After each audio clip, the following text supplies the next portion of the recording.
Coming up next on The Voice of Alabama Politics, Bentley's RCO's collapse. Also, the V-Team takes a look at Roy Moore's appeal. And happy anniversary to us.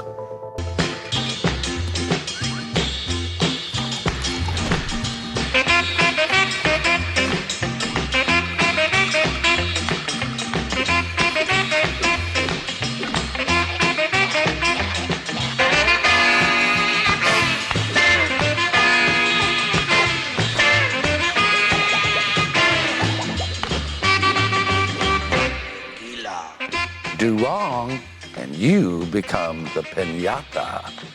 All this and much, much more coming up next on The V. The Voice of Alabama Politics. With your host, Bill Brett. Now, the #1 political show in Alabama, The V.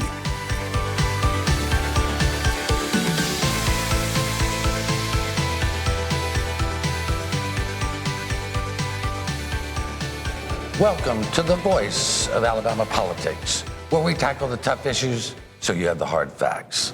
I'm your host, Bill Britt, and as always, I'm joined by the V-Team. Welcome. Happy anniversary. Happy anniversary. 3 years. Can you believe it's been 3 years? Yeah, we've gotten a little older in 3 years. Arduous years. Yeah, there's been a lot happening in those 3 years. Yeah, sometimes we were the piñata, Yeah. and other times they were the worm. But I look forward to having the bat to swing somebody's face in the piñata. yeah, well, we've done a lot of that too.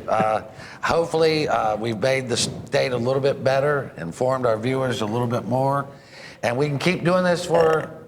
But the sad thing is, unfortunately, it keeps getting worse. It does, but I do want to thank our viewers for being with us for 3 years Absolutely, too. without Through the our ups viewers. and downs Yes, and, through you know, ups all and the downs, different. highs and lows.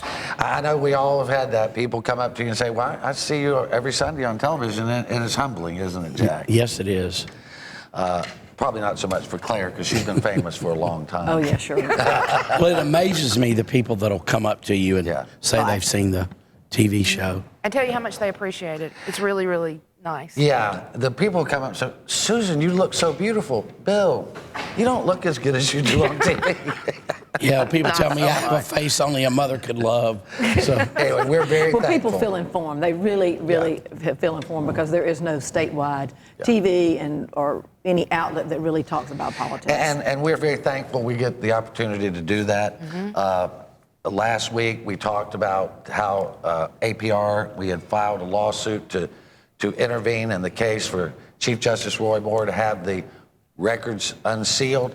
A lot has happened since then. They have recused themselves from the Chief Justice Moore's appeal case.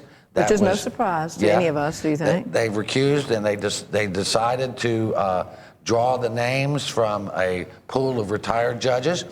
I think it's interesting, though. They were kind of not wanting to recuse, and all of a sudden, Susan, they changed their mind. Well, yeah, they kind of didn't want to recuse because I think, honestly, this has been a coup from the beginning, and it's looking more like that the further we get along. As well as do remember that if the documents are sealed now, if it goes before the Supreme Court, they still have to be sealed between here and there. So, no, apparently they didn't want to recuse, but then the heat got turned up. They recused and decided that Lynn Stewart would, acting Chief Justice Lynn Stewart would hold a lottery of retired judges, I think a pool of about 50, and they would decide which ones would actually hear the Moore case. Well, my concern is, whether you like Roy Moore or not, Claire, the matter is about justice. It has to not only be right, it has to look right. Right. I mean, and it looks bad, it smells bad, and it's like this is almost like jackpot justice. We're going to pull some 50 names out of a hat, and they're going to make the decision and the fate of Judge Roy Moore that was elected amongst and remember, the if they're Alabamans. retired judges, there's a pretty dadgum good chance they're Democrats. That's correct. And they're not going to agree with Roy Moore. Yeah, well, it was Murdoch. No, let's see. It was Kelly Wise and Tom Parker, and I think was it Glenn Murdoch who said that they wanted it from elected judges that were sitting on the bench. I'm not sure about Murdoch, but I know it was Kelly Wise and Tom Parker,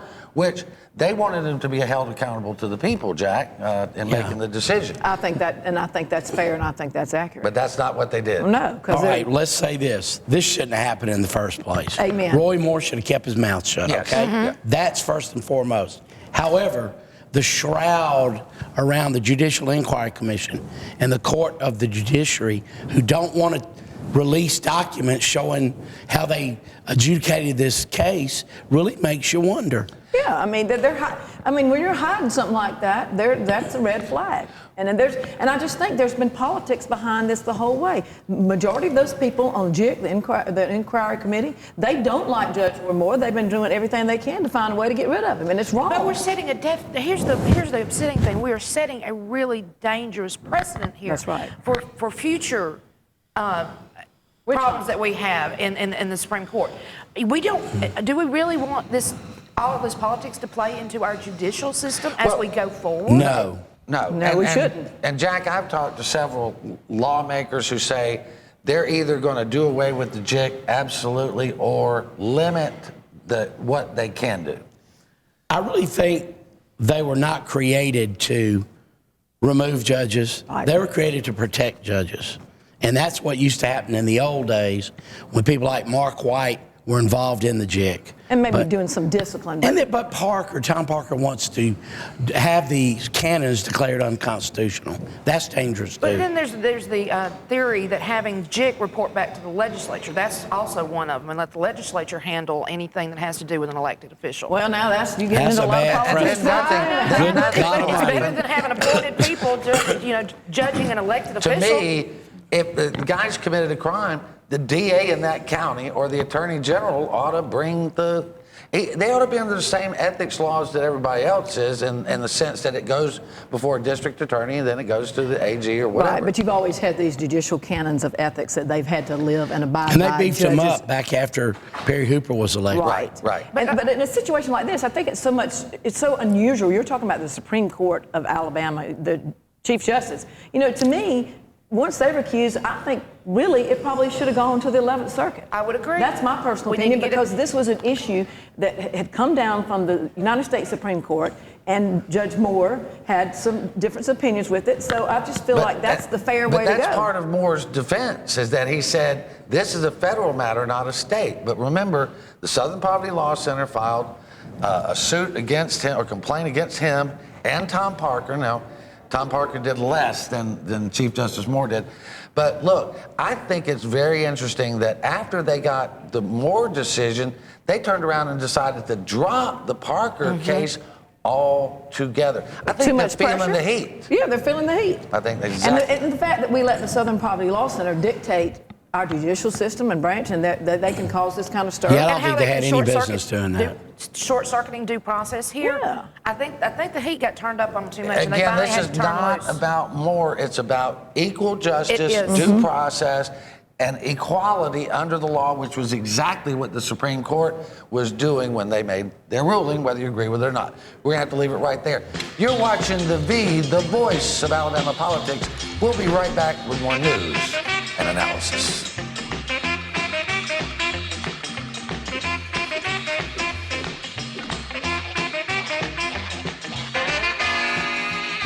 Susan, congratulations on the show The V. Bolly and I watch it every Sunday morning, and Bill never forget, behind every good man's a good woman. Congratulations.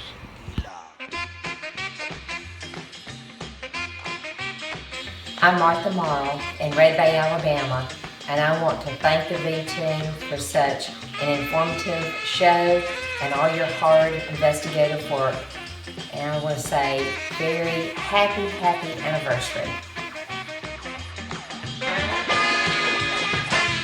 I'm John Merrill. As your Secretary of State, I will do everything within my power to ensure that every eligible Alabamian exercises his or her right to vote on Election Day. Exercising your right to vote is the first step toward empowering our citizens to make a difference in the electoral process. Don't forget to bring your qualified government-issued photo ID on November the 8th. You can make a difference. We'll see you at the polls.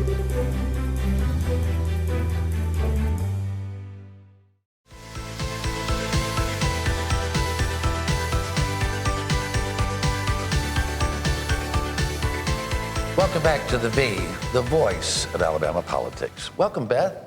Hey, good to be back. Good to have you back.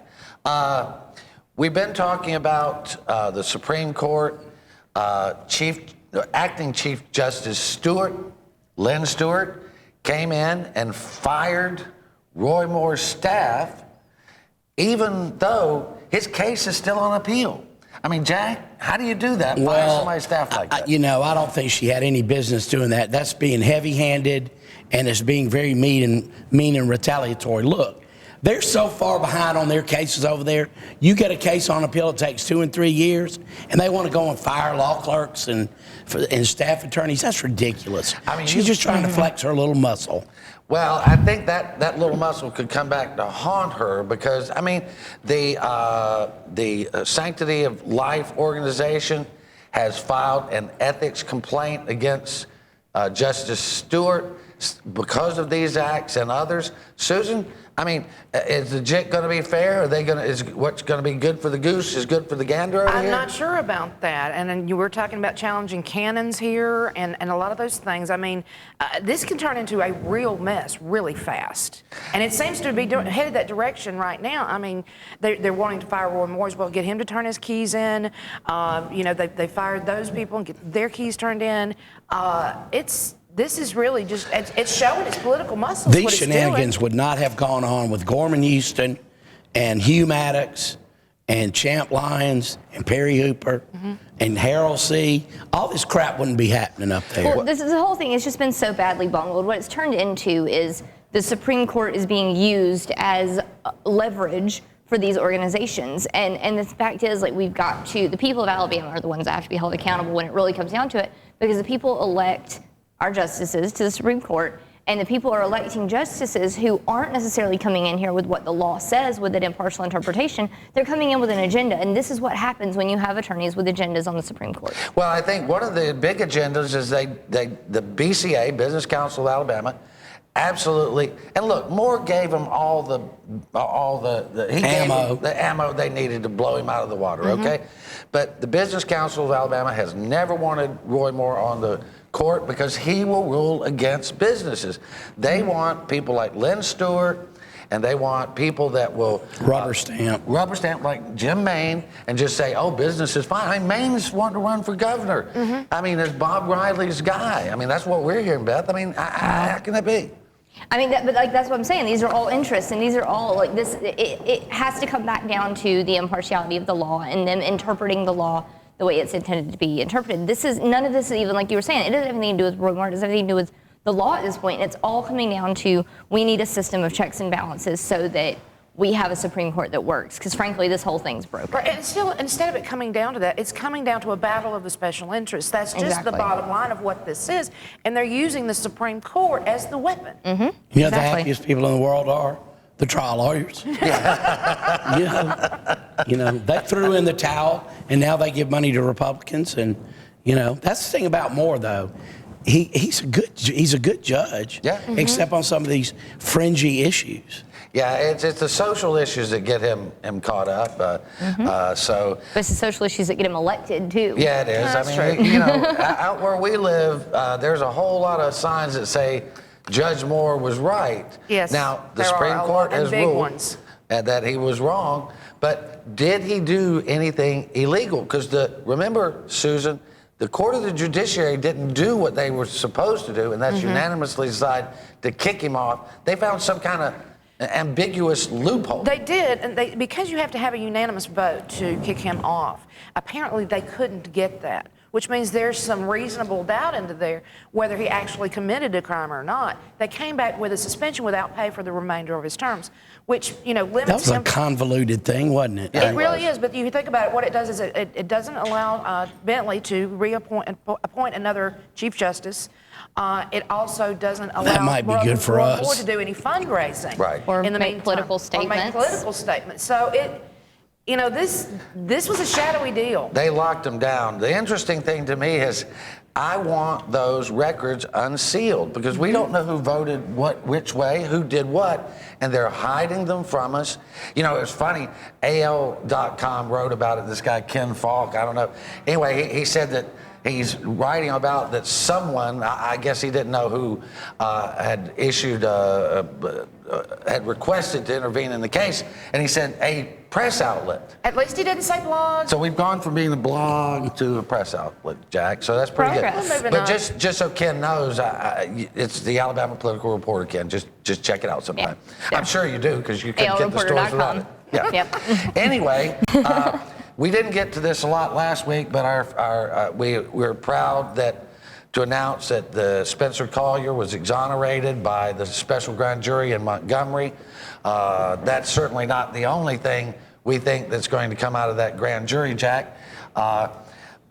State Bureau of Investigations Director Gene Hawiggins. Mrs. Hawiggins. Mrs. Hawiggins. Yes. He's testified twice now before the Montgomery grand jury, and speculation is that he may have been testifying about closing the case against Senator Phil Williams. Well, the whole thing is Bentley trumped up a bunch of stuff against Spencer, Right. and he's going to pay the price for it, believe me, probably in civil court. So stay tuned for that. And didn't Bentley and what's her name end up filing a lawsuit against Spencer for defamation and all of these? Didn't they file a civil case for this, for what he said? I don't know if they answered in some They way. answered. Okay. The thing is, and I love this one, he said that Bentley used Aaliyah as a political tool. But when I read it, I thought he just said that Bentley was a tool. I mean, Well, yeah. the important thing Political is or not. the AG's office saw the political error around this to the point that they came out with a statement. It was I mean, a but strong they had statement. to. They had to. This is not Because the he Gestapo. maligned Spencer. Repeatedly. Unnecessarily, and they were Repeatedly. lies. Yes. Yeah, I mean, the people who they said made these statements in these leaked documents has already come forward and said, hey, we're out of here. And speaking of that, we're going to have to take a He break. needs to get rid of Cruella DeVille over there, and he'll be a lot That's true, better. I agree. All Illegal. right, you're watching The V, the voice of Alabama politics. It's our 3rd anniversary. Yay.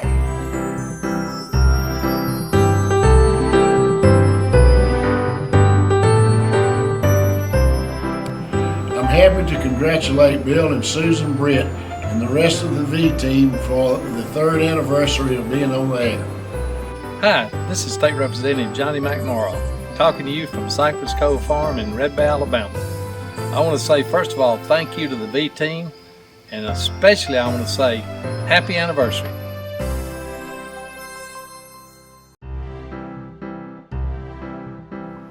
Happy anniversary to the Alabama Political Reporter and especially to the V for your 3rd anniversary of successful political reporting throughout the great state of Alabama.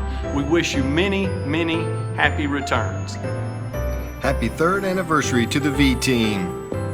I want to congratulate the Brits on their 3rd year anniversary on The Voice. They do a great job. I love that program. Keep up the good work.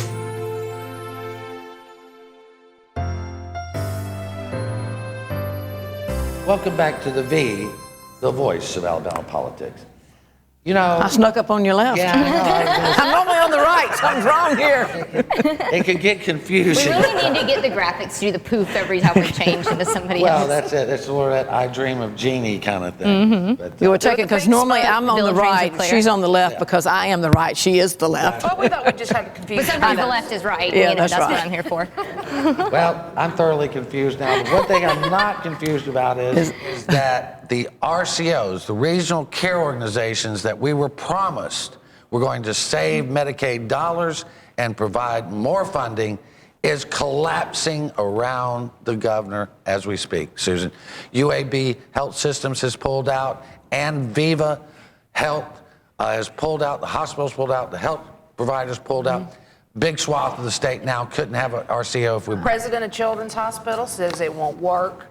We've spent an enormous amount of money trying to get these RCOs. We spent an entire special session trying to fix the general fund budget for Medicaid so we would qualify for the RCOs, and now they're just crumbling under the governor's feet. Well, because remember too, like this is the way that the RCOs work. It's a cost sharing. It's a risk shifting program, so that if the private industries are not willing to assume the risk, then they don't have any reason to get involved in it. So when you've got companies like Viva saying, this looks risky, This Well, I mean, is Well, set what for they're basing failure. that on too is the instability of Medicaid right now and our ability to fund Medicaid. Because if the state can't fund it, Viva's out of pocket. Why would they Exactly. take that? Well, I and I wouldn't. also think a lot of this has come to a head because Mike Warren, the CEO at Children's Hospital, when he did this in-depth study and background and polling and everything, you know, he put the hay down where the goats could get it, as we could say. Yeah. And I think all these private entities looked at that and said, it's not going to work. Yeah. Why are we I going think to? so. And this is major egg on the governor's face and the legislature. They've spent all this time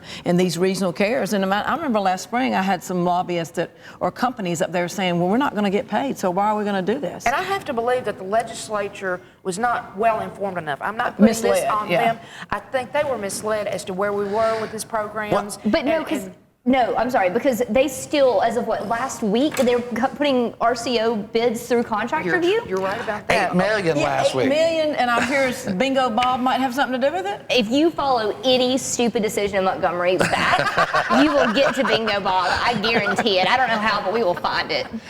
But he does have great hair, that sexy beast. The Those cockroach killers, right? Irrespective of who it is, the fact that this navigation company gets an $8 million contract to be a consultant regarding the RCOs, which is now defunct. Yeah.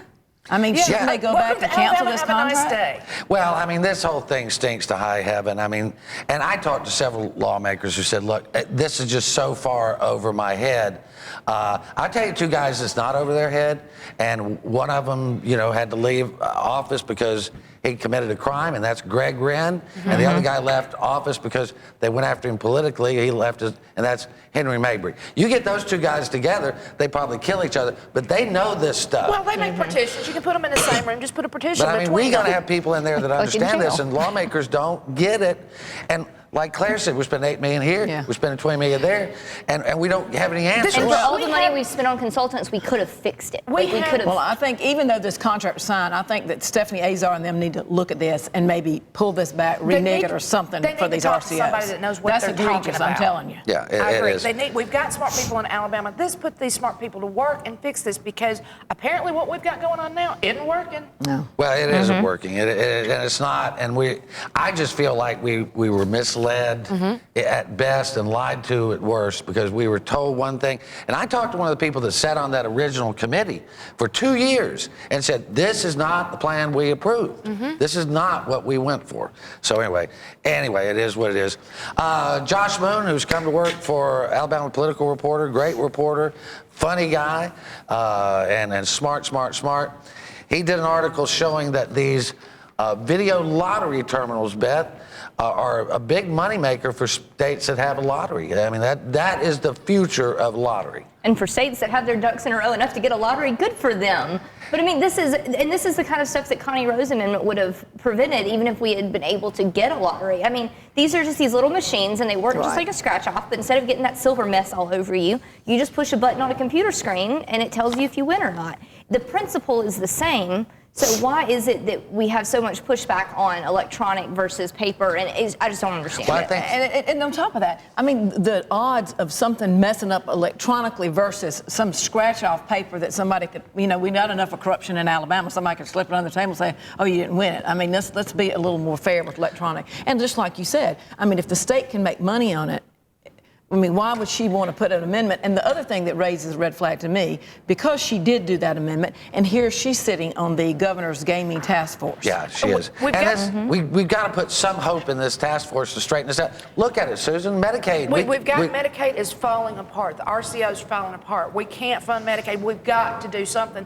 You can't cut enough to make it. They've tried to do it for 6 years. Right. It's not working. We've got about 1 minute, and Beth, I know you wanted to talk about the AFL-CIO has come out against the Amendment 8 that constitutionally makes Alabama a right-to-work state. What's your problem with it? Well, you know, the first thing is that we are already a right-to-work state, unfortunately, but putting it in the Constitution makes it harder to repeal. And the term right to work is so misleading because what it really is right to work for less. It makes it where you can have union benefits without paying union dues. And I dare anybody in the state to go to their homeowners association and say, I still want you to cut my grass and pick up my trash, but I don't feel like paying the dues for it. That's exactly what right to work Okay, does. sorry, we are a right to work state. Thank the Lord, and I hope we continue to always be a right to work state. Thank you. And that's kind of a misnomer because it's actually a right to fire on spot. Yeah, Right. it is. It does nothing to protect workers in this state. And listen, it's And I fire people on spot. Okay. Well, I'll people admit not that. doing their job, not showing up. Yeah. I mean, being accountable. there's pros and cons on both sides of that one, but we're going to leave it right there because we're going to have a little celebration with you, our viewers. Well, we'll let you watch. We'll be right back with the video.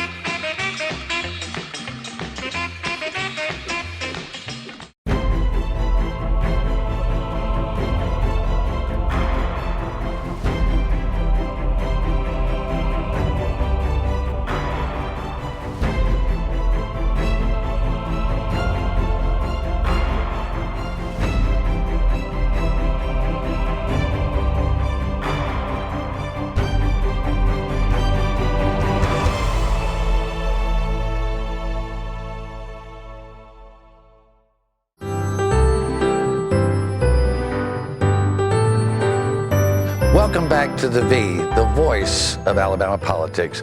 We want to thank you for watching us these 3 years, and I want to thank these folks for just sticking with it for all this time and being faithful. Susan? I want to thank our viewers and, of course, our great team. We've been through a lot over the years. We're still here. We're still rocking. We're still informing you about Alabama. We'd like to thank Liggers Bakery, Montgomery, owned by Ivy and Donnie Davis, oldest bakery in Montgomery, for sending us a complimentary cake. Beautiful cake. Beth? Which is beautiful. Might I add, before you finish that, Liggers, because Jack's voice is missing. Anyway, I've had a birthday cake from Liggers since I was 1 year old, so y'all can do the math. It's a lot of birthday cakes to share. Years. I want to thank everybody who watches the show, everybody who comes up to us when you see us in public. We love meeting you. So please keep doing that and keep watching. Thank you to all the viewers for watching us. This has been a great, rewarding, and fun last 3 crazy years. I've been blessed all the way around, and thank you for this family, and thank you to the viewers and the sponsors, and we look forward to bringing you much more news over the next several years. Adios. All right. Joel? Just want to say I really enjoyed working with such a fun, diverse group of people. That's his way of saying 3 crazy. years has gone by just in a flash. I can't believe it's been 3 years. I want to thank all of you for watching our show. And I want to thank the V team for the great job that you do in reporting, and Bill and Susan and all the, you've really helped our state of Alabama. Without you, I think we would miss out on a lot. And I have had so much fun doing this show, and I can't believe these people have watched all of our mugs for 3 years. So thank you for watching. Well, watched ours. They don't get to see the behind. Well, they see. The behind the scenes Are they going to get to see any bloopers? Or are they going to get to see any bloopers? Any bloopers over the last 3 years? We hope you watch many more years, and like us on Facebook and YouTube, and check out alreporter.com, and I'm going to toss it back over to Bill. All right, well, thank you again for 3 wonderful years, and we will continue to watch them. You continue to watch us. This is fun. Now you can put your finger on it. Yes. I'm going to come in and I'm going to come for a little lick. Hey, will you cut that end and give me that piece? Do you There's a mark of love right there in the middle. I love an end piece. I know y'all want you some icing. I do. I love it.